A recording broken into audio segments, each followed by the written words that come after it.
Captain Li Dongwu stared at the massive alien ship through the bridge window of the Sejong. The human vessel looked like a tiny insect next to the giant craft that waited for them. He had seen many things in his 30 years of space travel, but nothing had prepared him for this moment. "Captain, they're sending another message," said Dr. Park Mi-young from her station. She was Earth's best expert on alien languages, though she had never actually met any aliens before today. Her hands shook slightly as she worked on her computer. "Put it through the translator," Lee said. His voice stayed calm, but inside, he felt nervous. This was humanity's first contact with an alien race. Everything they said or did now would matter for the future of Earth. The alien voice came through the speakers. It sounded cold and proud. "Primitive humans, you will follow our ship to the council station. You will not attempt to escape or communicate with your home world. Any disobedience will result in your destruction." Lee looked at his crew. They were all young and brave, chosen for this historic mission. None of them had expected to find aliens so soon after leaving Earth's solar system. The Sejong was supposed to be exploring empty space, looking for new planets. Instead, they had stumbled into something much bigger. "Send our reply," Lee told the communications officer. "Tell them we understand and will follow." The journey to the alien station took 3 days. During that time, Lee and his crew watched in amazement as more and more alien ships joined them.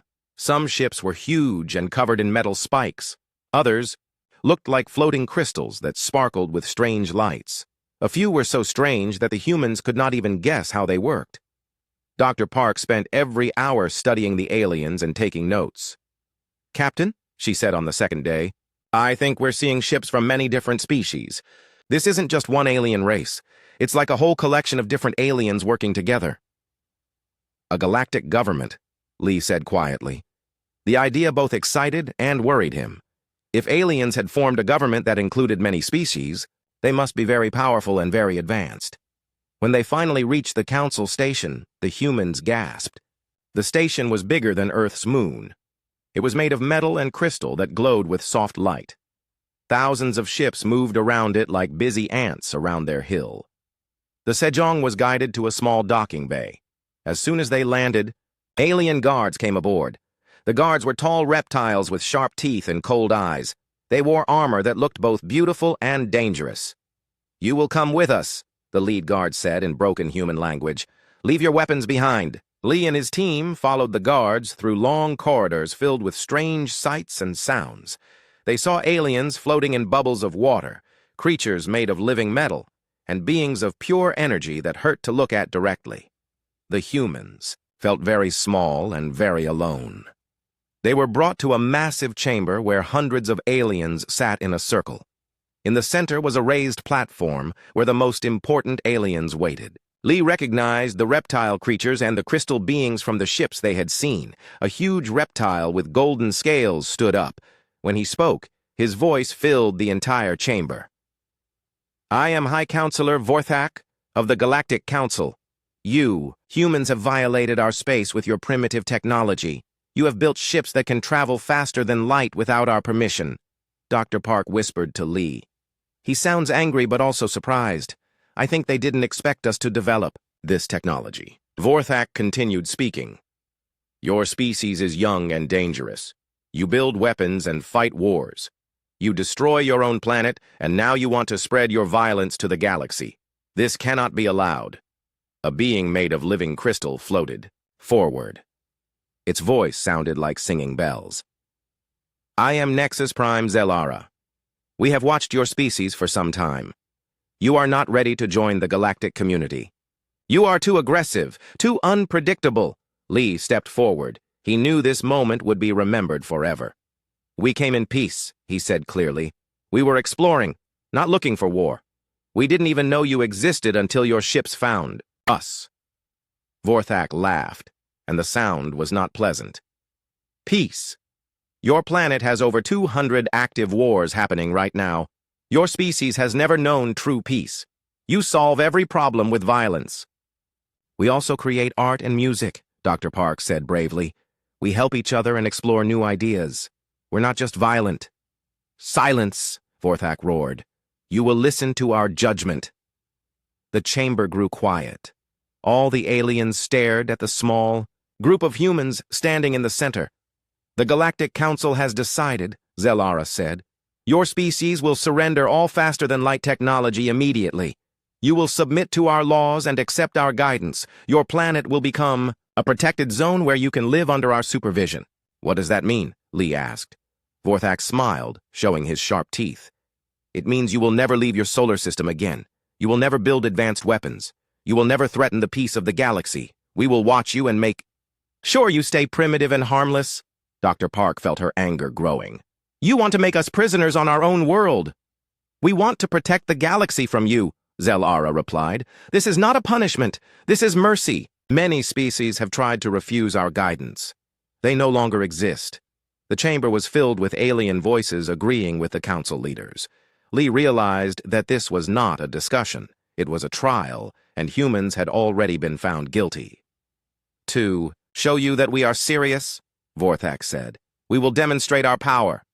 A huge screen appeared in the air above them. It showed a planet with 2 moons circling around it. The planet was green and blue, covered with oceans and forests. "This world belonged to the Kalari," Vorthak explained.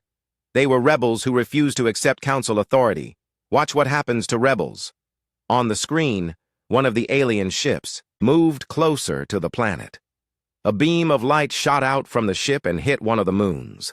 The humans watched in horror as the moon exploded into millions of pieces. The debris rained down on the planet below, setting the forests on fire and creating huge waves in the oceans. "The Kalari learned to obey after that," Zelara said calmly. "Or they died trying to resist. We do not enjoy destroying worlds, but we will do it to keep peace in the galaxy." Lee felt sick. These aliens had just shown them the destruction of an entire moon, as if it was nothing special. The power they had was beyond anything humans could. "Imagine. You have 30 of your Earth days to decide," Vorthak announced. "Surrender your technology and accept our protection, or face the same fate as the rebels. Choose wisely." The alien guards surrounded the humans again. As they were led back to their ship, Dr. Park grabbed Lee's arm. "Captain," she whispered, "we have to tell Earth everything. They need to know what we're dealing with." Lee nodded grimly. He had come to the stars hoping to find new friends for humanity. Instead, he had found masters who wanted to chain his species forever. The question now was simple. Would Earth accept slavery to survive, or would they choose to fight against impossible odds? As the Sejong left the council station and headed back toward Earth, Lee knew that everything was about to change. The galaxy was bigger and more dangerous than humans had ever imagined. But he also knew something the aliens didn't understand about his species. Humans had never been good at accepting chains, no matter who tried to put them on. The journey home would take weeks, but Lee spent every day writing his report. He had to make Earth's leaders understand exactly what they were facing. The aliens thought they were dealing with a primitive species that would submit out of fear. They were about to learn how wrong they could be. The emergency meeting room in Geneva was packed with the most powerful people on Earth. President Choi In-ho sat at the head of the long table, reading Captain Lee's report for the 3rd time. His face was serious as he looked at the photos and videos the Sejong had brought back. "So let me understand this correctly," said General Yoon Sang-min, the head of Earth's military forces. "These aliens want us to give up all our space technology and become their prisoners forever." "That's exactly right," Dr. Park Mi-young said from her seat near the president. She had been speaking to world leaders for 3 days straight, telling them everything she had seen at the council station. "They think we're too dangerous to be allowed in space." Admiral Kim Tae-ho slammed his hand on the table. "Dangerous? We've barely left our own solar system. How can we be dangerous to aliens who can blow up moons?" "Because we think differently than they do," Dr. Park explained. "I watched them during our meeting. They're used to other species being afraid of them. When someone shows them power, everyone else immediately gives up. They've never met a species that fights back." President Choi stood up and walked to the window. Outside, he could see the lights of the city. Millions of people going about their normal lives, not knowing that aliens were giving them 30 days to surrender their freedom. "What exactly happens if we refuse?" asked Dr. Lim Hae-jin, Earth's best scientist. She had been studying the alien technology that Dr. Park had secretly recorded. They destroy us, General Yoon said simply. They showed Captain Lee what they did to the last planet that said no. They turned one of its moons into a meteor shower and killed billions of people. The room fell silent. Everyone understood the choice they were facing. Give up and live as slaves, or fight and probably die. Mr. President, said Admiral Kim, we need to think about this carefully. These aliens have technology we can't match. Their ships are bigger and more powerful than anything we have. Maybe it would be better to accept their offer and hope we can negotiate better terms later. Several people around the table nodded. It made sense to avoid a war they couldn't win. Dr. Lim cleared her throat. Actually, I'm not sure we're as helpless as they think we are. Everyone turned to look at her. She was young for such an important job, but she was the smartest person most of them had ever met. I've been studying the recordings Dr. Park made, Dr. Lim continued. Their technology is definitely more advanced than ours, but it's also very old. They've been using the same basic designs for thousands of years. They don't innovate or try new ideas. What does that mean for us? President Choi asked. It means they might not be ready for the kind of war we would fight, Dr. Lim said. They expect other species to line up their ships and fight like gentlemen. We don't fight like that. We use tricks and surprises. We adapt and change our tactics. General Yoon looked interested. You think we could actually hurt them? I think we could make them very sorry they picked a fight with us, Dr. Lim replied with a small smile. President Choi returned to his seat. Tell me more about this. Dr. Lim activated a holographic display in the center of the table. It showed Earth's solar system with all the human settlements and space stations. They think we're primitive because we've only had space travel for a short time, she said. But we've been fighting wars for our entire history. We know how to turn anything into a weapon. Our asteroid mining equipment can be modified to launch rocks at enemy ships. Our communication satellites can be turned into guided missiles. That's all well and good, Admiral Kim said, but they can blow up moons. What do we have that can match that kind of power? Dr. Lim's smile grew bigger. We have something they don't expect. We have desperation, creativity, and absolutely no sense of fair play. She changed the display to show some technical diagrams. Look at their ships in Dr. Park's recordings. They're beautiful and elegant, but they're also predictable. Every ship follows the same basic design patterns. They put their engines in the back, their weapons in the front, and their command centers in the middle. So, General Yoon asked. So we don't design ships that way, Dr. Lim explained. We put engines everywhere. We hide weapons in places they won't expect. We build ships that can separate into smaller pieces or combine together. We make every ship different so they never know what to expect. Dr. Park leaned forward. There's something else. During our time at the Council Station, I noticed that all their species follow very strict rules about how wars are supposed to be fought. They have protocols and procedures for everything. They probably won't expect us to ignore all those rules. What kind of rules? President Choi asked.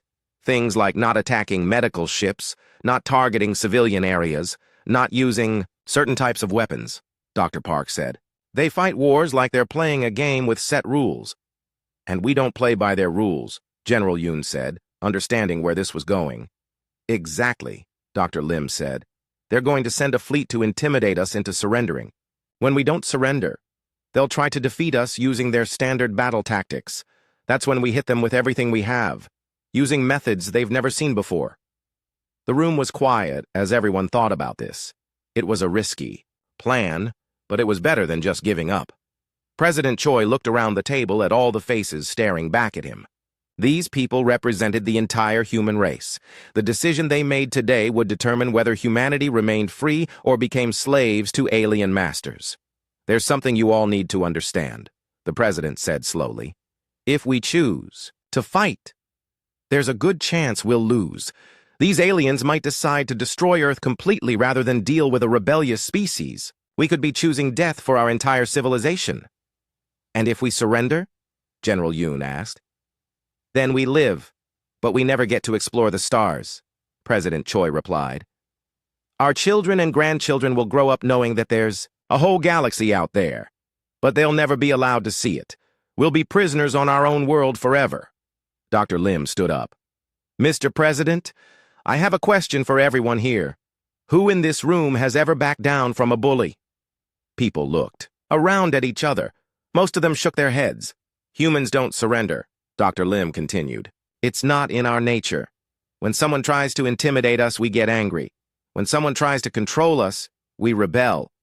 These aliens think they know us, but they don't understand us at all. President Choi walked around the table, looking at each person. I need to know how you feel. We're not just deciding for ourselves. We're deciding for every human being alive, and for every human who will ever be born. Do we accept their terms and live as subjects, or do we fight for our freedom? One by one, each person in the room stood up. Admiral Kim was first, followed by General Yoon, then Dr. Lim and Dr. Park. Soon everyone was standing. We fight, Admiral Kim said firmly. We fight, echoed General Yoon. We fight, said Dr. Lim. President Choi looked around the room at all the determined faces. Then it's decided. We send our answer to the Galactic Council. 2 days later, Captain Lee stood on the bridge of the Sejong again. This time, he was not nervous. He was angry. His ship was positioned at the edge of the solar system, waiting for the alien response team that would come to collect Earth's surrender. When the alien ship appeared, Lee opened a communication channel. This is Captain Lee Dong-woo of the Earth ship Sejong, he said clearly. I have a message for the Galactic Council from the government and people of Earth. Proceed with your surrender terms, came the alien reply. Lee smiled grimly. We reject your ultimatum. Earth bows to no one. If you want our freedom, come and take it. There was a long silence from the alien ship. You are making a mistake, the alien finally said. No species has ever successfully resisted the Council. Surrender now, and you will be treated with mercy. Here's our mercy, Lee replied. Leave our solar system now, and we won't follow you home. Stay here and find out why humans have conquered every environment on our planet. The alien ship began, charging its weapons. Lee activated his ship's new modifications. The Sejong might look the same on the outside, but Dr. Lim's team had been very busy during the past few weeks. Hidden missile pods opened along the ship's hull. New shield generators powered up. And in the cargo bay, a very special surprise waited for any alien ship that got too close. Last chance, Lee said into the communicator. Run away now, or learn. Why Earth has never been conquered? The alien ship fired. The war for humanity's freedom had begun. Fleet Commander Jektar stood in the command center of his flagship, the Destroyer of Worlds. Around him, holographic displays showed the positions of his 200 ships as they approached the human solar system. He was not worried. This was routine work. How long until we reach the human world? He asked his second-in-command. 6 hours, Commander, came the reply. All ships report ready for battle. Jektar laughed. Battle. As if these primitive humans could provide any real fight. The Council had given him 200 ships to deal with one small planet. It was embarrassing. He could probably conquer Earth with just 10 ships. Send a message to the humans, he ordered. Tell them they have one final chance to surrender. If they give up now, we will only destroy their military and take their leaders prisoner. If they resist, we will turn their entire planet into a wasteland. The message was sent.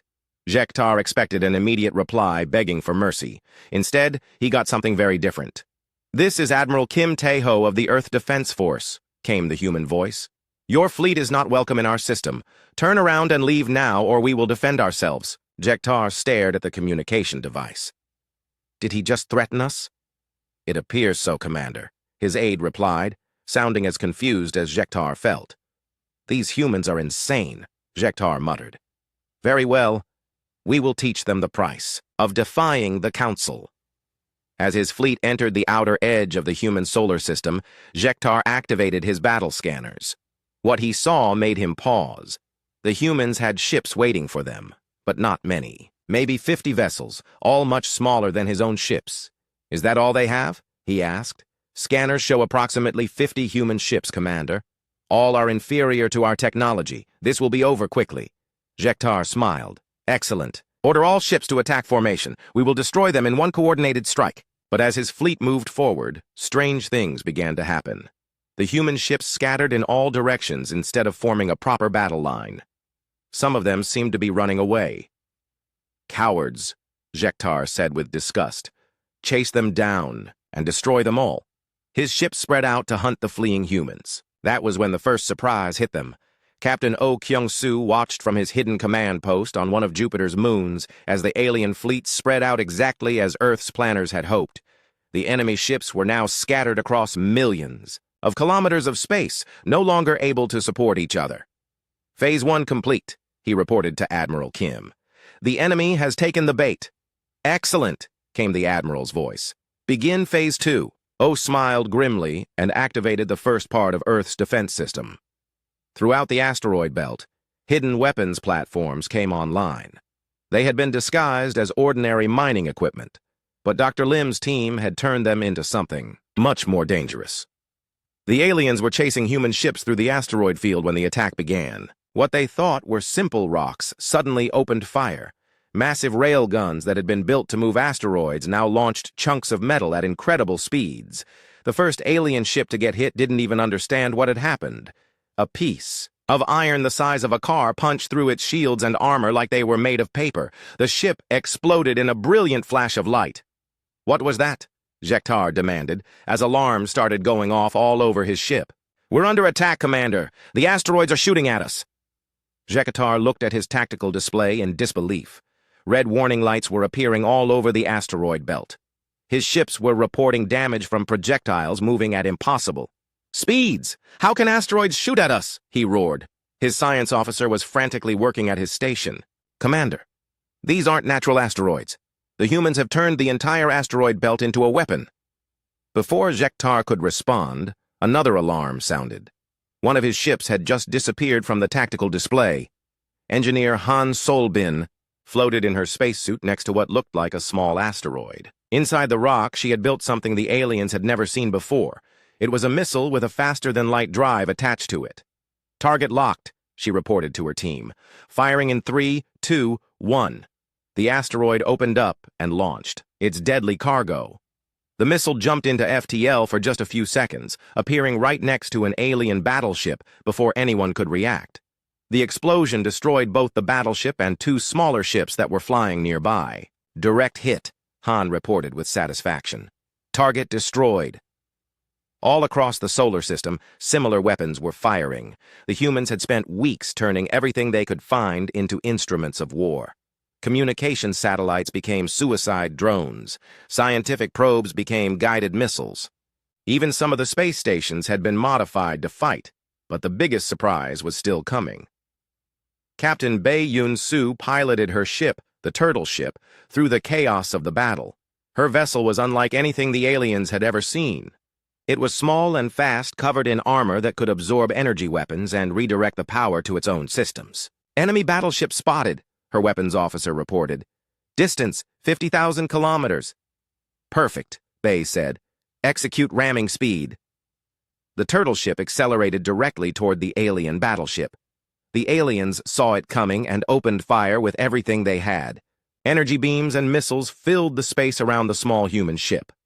But the Turtle Ship's armor absorbed the energy and used it to go even faster. The aliens watched in horror as their target ship actually got stronger from being shot at. "What kind of ship is that?" the alien captain screamed as the human vessel came closer and closer. At the last second, the Turtle Ship fired its secret weapon. Instead of trying to ram the battleship, it launched a small device that attached to the alien ship's hull. Then it changed course and flew away. "What was that supposed to accomplish?" the confused alien captain asked. He got his answer 10 seconds later when the device activated. It was a computer virus in physical form, designed to hack into alien systems and turn them against each other. Within minutes, the battleship's own weapons were firing at other alien ships. Across the battlefield, Jektar watched his fleet falling apart. Ships were being destroyed by asteroids, blown up by FTL missiles, and even turning against each other. This was not how wars were supposed to work. "How many ships have we lost?" he demanded. 47 destroyed, sir," his aide reported. "Another 32 damaged. The humans are using tactics we've never encountered before." "They're cheating!" Jektar shouted. "Wars have rules. You don't turn rocks into weapons. You don't make missiles that can teleport. You don't use computer viruses in battle. Should we retreat, Commander? His aide asked nervously. Jektar thought about returning to the Council and explaining how 200 advanced warships had been defeated by a species that didn't even have proper battle tactics. He would be laughed out of the galaxy. No, he said, firmly. We still outnumber them. Order all remaining ships to group together and attack their planet directly. We'll finish this the traditional way. But as his surviving ships formed up for the final assault on Earth, they encountered the last and most shocking surprise of the battle. Dr. Shin Yu-jin had been studying alien psychology for weeks, trying to understand how they thought. She had discovered something interesting. The aliens always expected their enemies to defend their home worlds in predictable ways. They were not ready for what Earth had prepared. As the alien fleet approached Earth, they saw what looked like a normal defensive formation. Human ships were lined up between the aliens and their planet, just as any civilized species would do. But when the aliens got close enough to attack, Earth itself opened fire. The planet's moon had been hollowed out and filled with the largest weapons humans had ever built. What looked like craters on the lunar surface were actually the barrels of enormous guns. When they fired, the beams of energy were so powerful they could be seen from other planets. The aliens had never imagined that anyone would turn a moon into a fortress. Their shields, designed to protect against ship-mounted weapons, were completely overwhelmed. Ship after ship exploded as Earth's moon pounded them with devastating firepower. Those that survived the lunar bombardment found themselves facing another impossible sight. Earth's space stations were breaking apart, but not because they were damaged. They were separating into smaller pieces that moved independently. Each piece was armed and armored, turning one space station into dozens of smaller fighters. "This is impossible," Jektar whispered as he watched his fleet being destroyed. "How can primitives fight like this?" His flagship shuddered as another lunar blast hit its shields. Warning lights filled the command center as systems began to fail. "Commander, we have to retreat," his aide shouted over the alarms. "We've lost too many ships." Jektar looked at the tactical display one last time. Of his 200 ships, fewer than 30 were still functional. The humans had destroyed his fleet using methods that violated every rule of civilized warfare. "All ships," he said into his communicator, "retreat immediately, jump to hyperspace, and return to Council space." As the surviving alien ships fled the solar system, Admiral Kim watched from his command center on Earth. Around him, his staff was cheering and celebrating their victory. "Send a message to all human settlements," Kim ordered. "The first alien fleet has been defeated, but this is just the beginning." News of the fleet's destruction spread across the galaxy like wildfire. In cantinas and trading posts, in slave colonies and mining worlds, aliens whispered the impossible story. Humans had defeated a council punishment fleet. On the water world of Aquanus, a fish-like alien named Korth listened to the reports with growing excitement. His people, the Kalari, had been slaves to the council for over 300 years. They worked in underwater mines, extracting rare crystals for their masters while living in terrible conditions. "Is it really true?" asked his friend Vel, swimming up beside him in the dark underwater tunnel where they worked. "Did the humans really destroy 200 council ships?" Korth looked around to make sure no guards were listening. "The traders say it's true. They say the humans turned their entire solar system into a weapon. Rocks that shot like cannons, moons that fired energy beams, even their own ships that got stronger when you shot them." Vel's eyes grew wide. "How is that possible? The Council has the best military in the galaxy." "Maybe they do," Korth said, quietly. "But the humans fight differently. They don't follow the rules. They use tricks and surprises." In another part of the galaxy, Admiral Nam Ki-tae stood on the bridge of his new ship, the Indomitable. Around him, Earth's first offensive fleet was preparing for their mission. 50 ships, all built with the lessons learned from fighting the Council. "Admiral," his communications officer reported, "we're receiving a transmission from Earth Command." "Put it through," Nam ordered. Admiral Kim's face appeared on the main screen. "Nam, are you ready for Operation Starbreak?" "All ships report ready, sir," Nam replied. "We'll hit the Council supply depot at Nexus 7 in 18 hours. Remember," Kim said seriously, "this isn't just about destroying their supplies.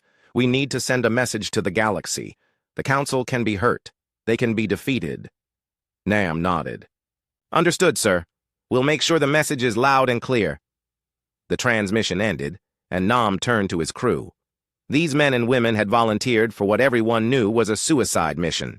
They were going deep into Council space to attack a heavily defended target. You all know the plan, Nam said to his officers. We jump in fast, hit them hard, and get out before their reinforcements arrive. Dr. Lim has given us some new toys to play with, so let's see how the Council likes our next surprise.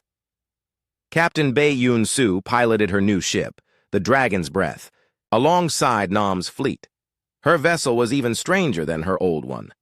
It looked like 3 different ships welded together, with weapons pointing in every direction and engines that could fire independently.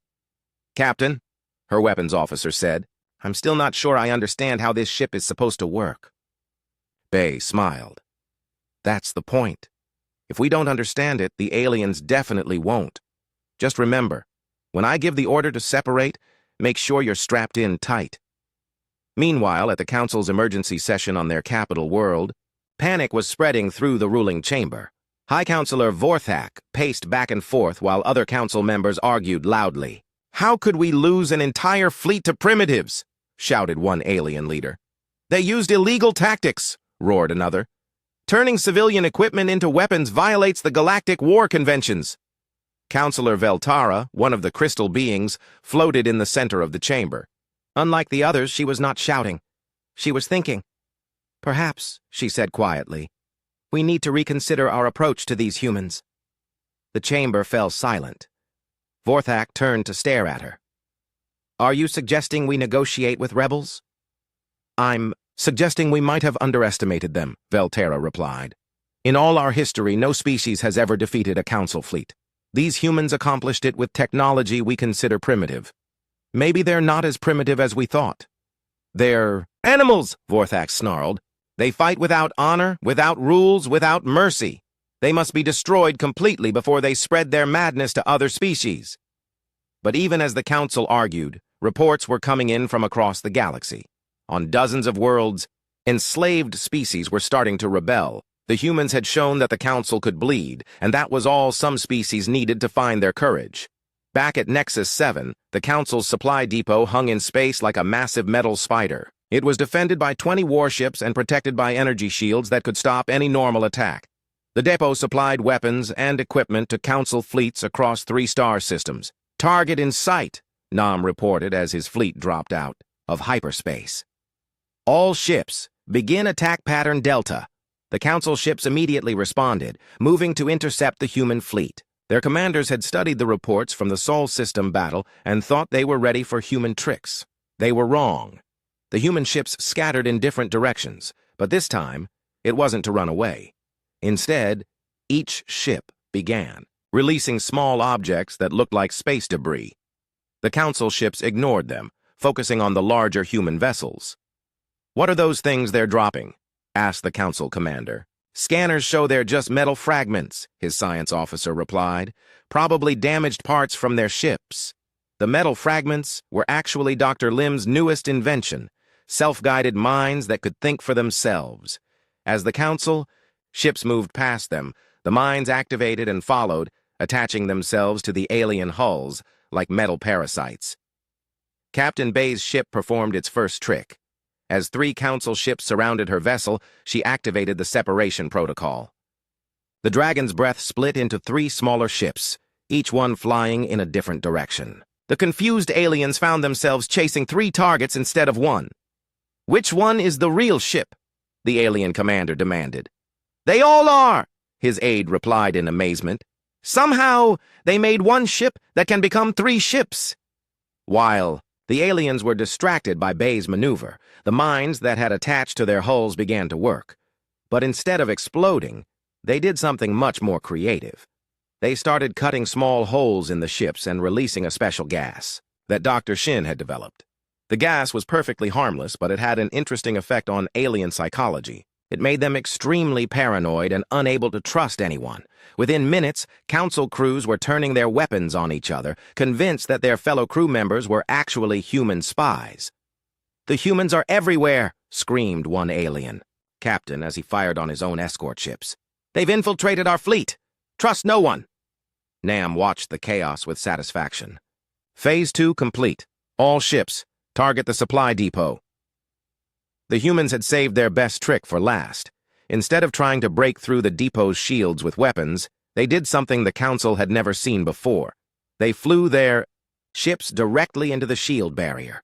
Normal ships would have been destroyed instantly, but the humans had coated their hulls with a special material that absorbed energy and converted it into thrust. As their ships hit the shields, they actually accelerated, punching through the barrier like bullets through paper. "Impossible!" the depot commander shouted as human ships materialized inside his defensive perimeter. "How did they get through our shields?" He got his answer when the human ships opened fire at point-blank range.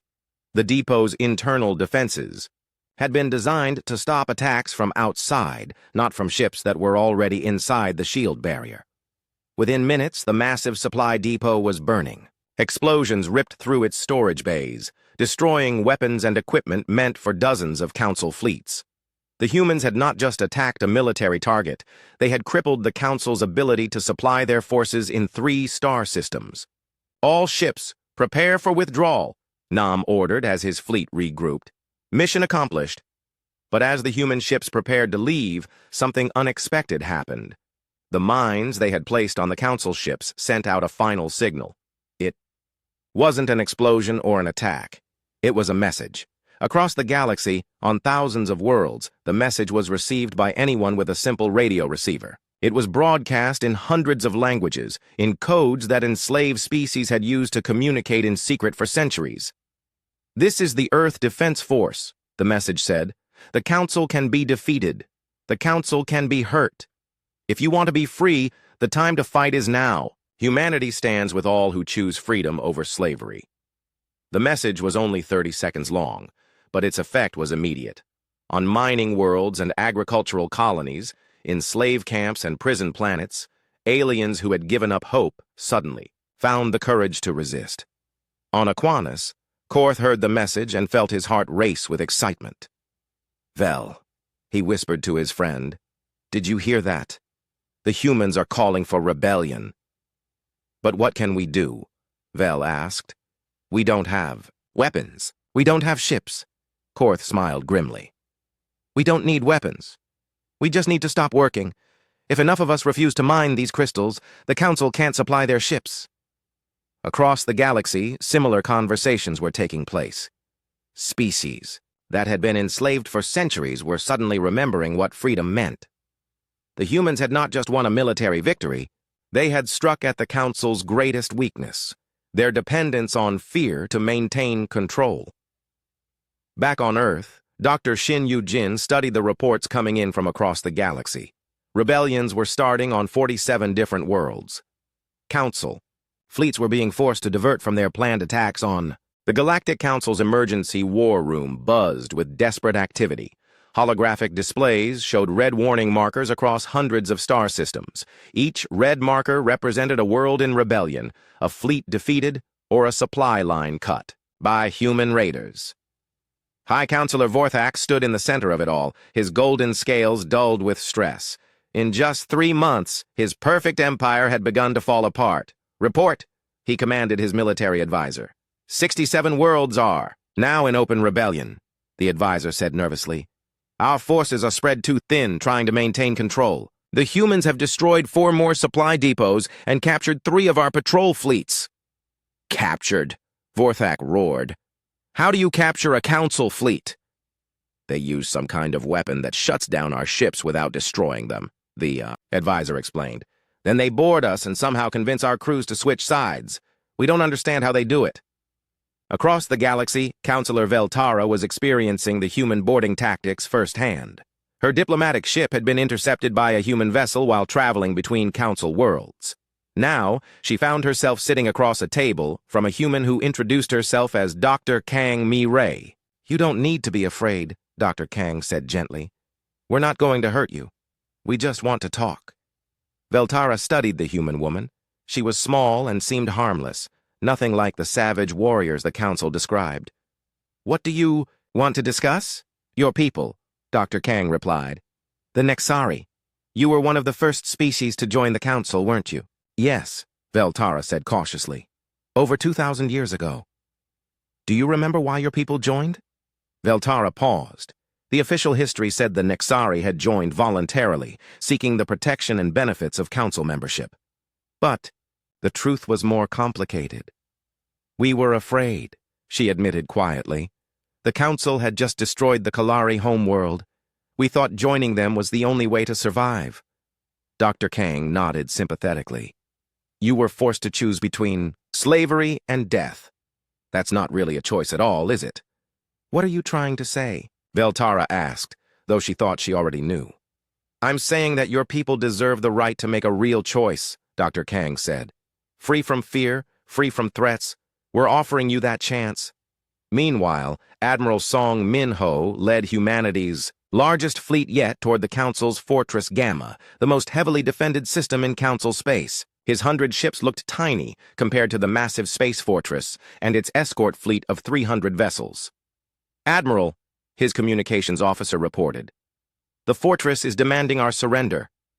Tell them we're here to make a delivery, Song replied calmly. What should I say we're delivering, sir? Song smiled. Freedom.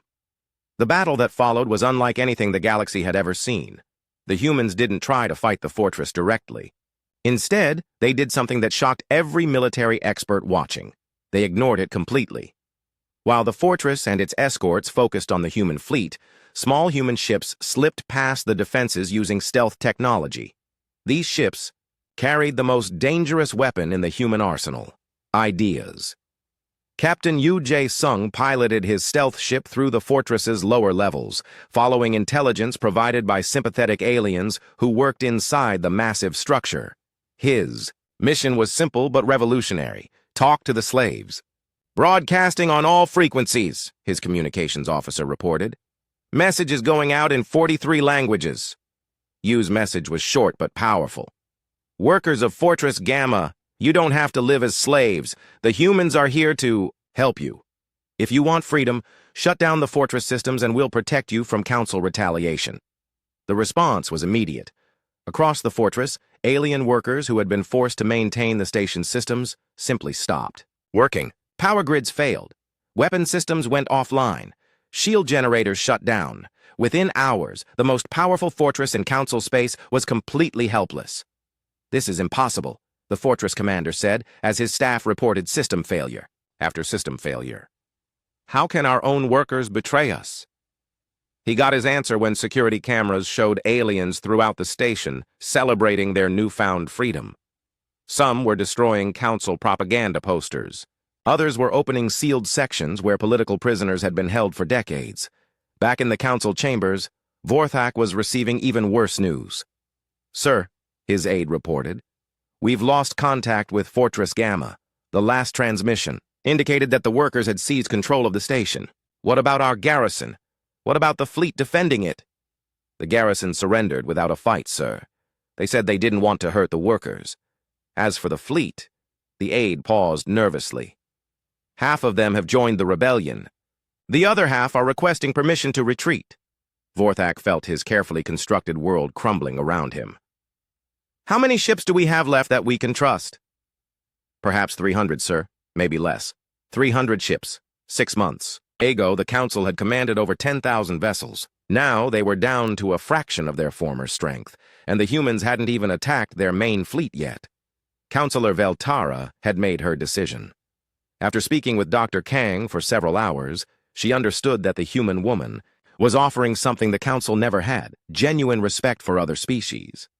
If I help you, Veltara said, what happens to my people? You govern yourselves, Dr. Kang replied simply. Make your own laws, choose your own leaders, live however you want to live. We're not trying to build an empire to replace the council. We just want everyone to be free to make their own choices. And if some species choose to remain hostile to humans, Dr. Kang shrugged. That's their choice. We won't attack anyone who leaves us alone, but we also won't let anyone enslave other species. The age of galactic empires is over. Veltara made her decision. I'll help you contact other council members. Many of us have grown tired of Vorthak's endless wars. Within days, Veltara's message spread through the Council's inner circles. Species after species began to question whether they really wanted to continue fighting a war they couldn't win against an enemy that offered them genuine friendship. The breaking point came when Admiral Song's fleet arrived at the Council's capital system. Instead of the massive armada the Council expected, Song brought only 50 ships. But he also brought something more powerful than any weapon: hope. "This is Admiral Song Min-ho of the Human Defense Force," he broadcast on all frequencies. "We're not here to conquer or destroy. We're here to offer every being in this system a choice. Join us in building a galaxy where all species are equal, or continue to live under the Council's rule of fear.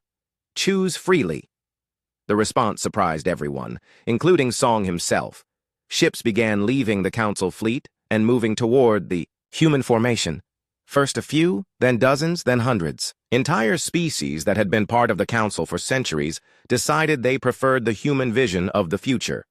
Emperor Zethkol, the Council's ceremonial leader, watched from his palace as his empire dissolved around him. Species that had vowed to Council authority for millennia were abandoning their posts and joining the humans. "Your Majesty," his advisor said nervously, "perhaps it's time to consider negotiations." Zethkol was old and tired. He had ruled the galaxy for over a century, maintaining order through fear and intimidation. But these humans fought with something he had never encountered. They inspired others instead of terrifying them. "What do the humans want?" he asked wearily. "They want to end the Council, sir. They want all species to govern themselves. And if we refuse?" The advisor gestured toward the displays showing the dissolution of their fleet. "I don't think we have enough ships left to refuse, Your Majesty. In the depths of space, resistance." Leader Korth and his fellow Kalari had seized control of their underwater mining facility. For the first time in 3 centuries, his people were free. "What do we do now?" asked Vel, swimming beside him through the clear water of their liberated world. "Now we help others," Korth replied, looking up toward the surface where human ships waited to carry their message to other enslaved worlds. "The humans showed us that freedom is possible. It's our turn to show others." Across the galaxy, similar scenes were playing out. Species that had been enslaved for generations were tasting freedom for the first time, and everywhere they went, they carried the same message: the age of empires was ending, and the age of freedom was beginning. Back on Earth, President Choi In-ho received reports from across the galaxy. The war was effectively over. The Council had lost the support of most of its member species, and those who remained loyal were too few to continue fighting. "What are our casualty figures?" he asked Admiral Kim. "Remarkably low, sir," Kim replied. "We've lost fewer than 1,000 people. In the entire war, most of our victories came from convincing enemy forces to surrender rather than destroying them." Choi nodded thoughtfully. "That's the difference between conquest and liberation. When you're fighting for freedom, people want to join you instead of oppose you." "What's our next move, Mr. President?" Choi looked out at the stars visible through his office window. Somewhere out there, billions of beings were experiencing freedom for the first time in their lives. "Now we help them build something better," he said. The Council ruled through fear. 5 years had passed since the end of the Council War, and the galaxy looked nothing like it had before. Grand Admiral Park Se-jun stood on the observation deck of the starship Unity, watching as delegates from over 300 species gathered for the 5th Annual Galactic Assembly. Unlike the old council chambers where representatives sat in fear, this meeting was held on a neutral space station built by volunteers from dozens of worlds. Every species had an equal voice, and decisions were made by cooperation, not intimidation. "Admiral," his aide reported, "the Kalari delegation has arrived.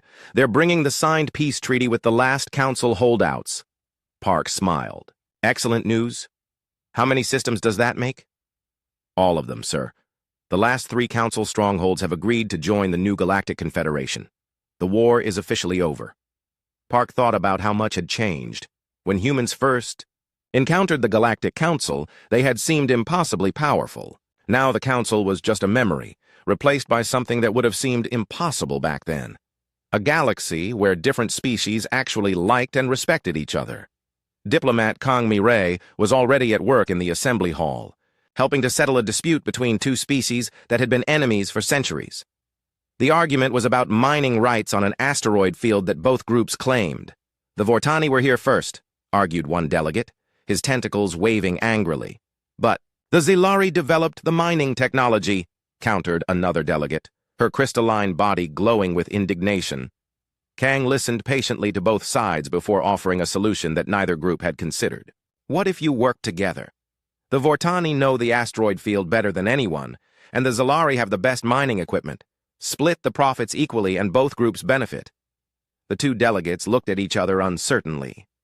Under the old council system, disputes like this were settled by whoever could bring the most military force. The idea of actually cooperating was still strange to many species. "You really think that could work?" the Vortani delegate asked. "It's working on 47 other worlds," Kang replied. "Species that used to fight each other are now building amazing things together. The Nexari and the Kalari just finished constructing the largest research station in the galaxy. They're sharing everything they discover." Across the galaxy, former council worlds were indeed thriving in ways they never had before. On Aquanus, Korth had become the elected leader of his people. The underwater mines that had once been prisons were now scientific research facilities where Kalari studied ocean life and developed new technologies. "The water purification system is working perfectly," Vel reported as he swam up to Korth. "We're ready to share the design with any world that needs it." Korth nodded approvingly. "Good. The humans taught us that knowledge grows when it's shared, not hoarded." The two friends swam through the clear water toward the surface, where human ships waited to carry their latest discoveries to other worlds. In the distance, they could see construction crews from a dozen different species working together to build a new underwater city.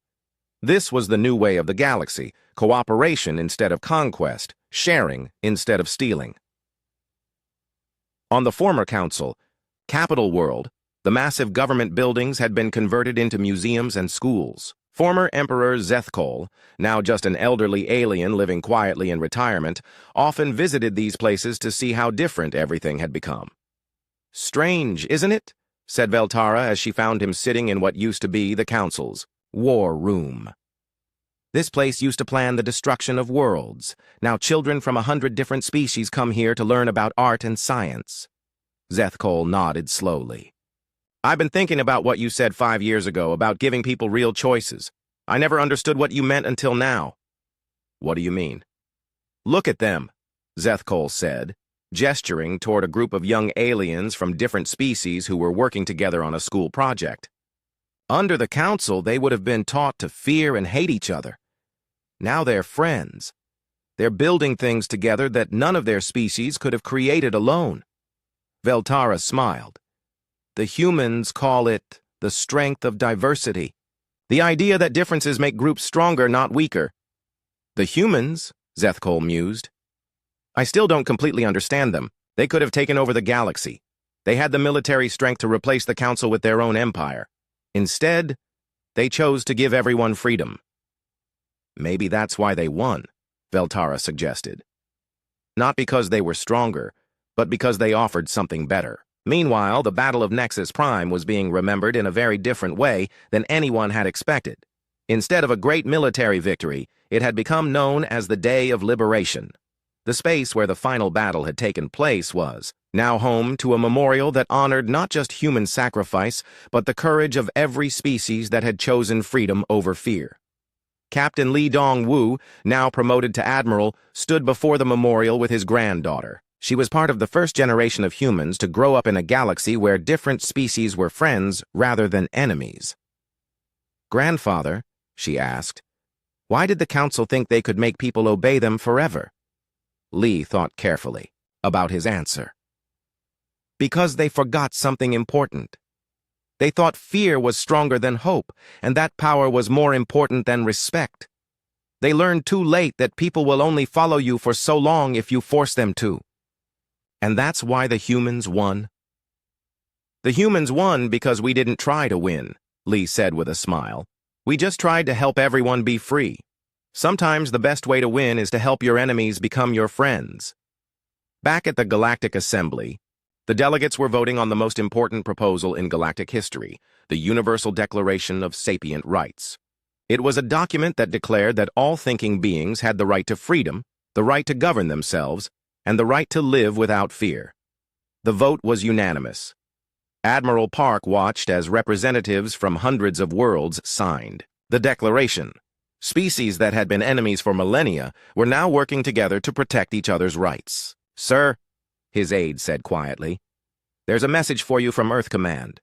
Park activated his personal communicator and saw the face of his old friend, Admiral Kim Taeho. "Park, congratulations on another successful assembly," Kim said. "Earth is proud of the work you're all doing out there." "Thank you, sir. How are things at home?" "Busy as always," Kim replied with a laugh. "We've got requests from 50 different species wanting to send students to Earth universities. Apparently everyone wants to learn how humans think." "And what are we teaching them?" "The same thing we've always known," Kim said. "That every person matters, that freedom is worth fighting for, and that the best way to solve problems is to work together." The communication ended, and Park returned to watching the assembly. A young Kalari was giving a speech about the ocean restoration project on his home world. A crystalline Nexari was presenting plans for a new deep space exploration mission. A former council warrior was talking about converting weapon factories into hospitals. These were the children of species that had once lived in fear. Now they were dreamers and builders, exploring the galaxy not to conquer it, but to understand it. Dr. Shin Yu-jin had established the galaxy's first Institute for Peaceful Conflict Resolution on a neutral station between human and alien space. Species from across the galaxy came there to learn how to solve problems without violence. "The key," she explained to her latest class of students, "is to understand that conflict is natural. Different groups will always have different needs and wants. The question is whether you use those differences to create something new or use them as an excuse to fight." One of her students, a young alien whose species had only recently joined the Confederation, raised his hand. "But what if someone refuses to cooperate? What if they want to go back to the old ways?" Dr. Shin smiled. "Then you show them that cooperation works better. You don't force them to change their minds. You just make sure they can see the results of choosing friendship over fear." As if to prove her point, news came that day of the latest cooperative project, a joint mission between humans and former council species to explore a distant galaxy. They weren't going as conquerors or colonizers, but as scientists and explorers, hoping to find new forms of life and share knowledge with whatever they might discover. President Choi In-ho, now in his second term, reflected on the changes during his weekly address to Earth. 5 years ago, he said, humanity faced a choice between freedom and slavery. We chose freedom, not just for ourselves, but for everyone. Today I'm proud to announce that the last former council strongholds have joined our Galactic Confederation. The age of empires is over. The age of cooperation has begun. He paused, looking out at the audience of humans and aliens who had gathered to hear his speech. But our work isn't finished. There are still species out there who don't know that cooperation is possible. There are still worlds where people live in fear. It's our responsibility, all of us, human and alien alike, to show them that there's a better way. In the depths of space, exploration ships carrying mixed crews of humans and aliens pushed toward the edges of the galaxy. They carried with them the message that had started T.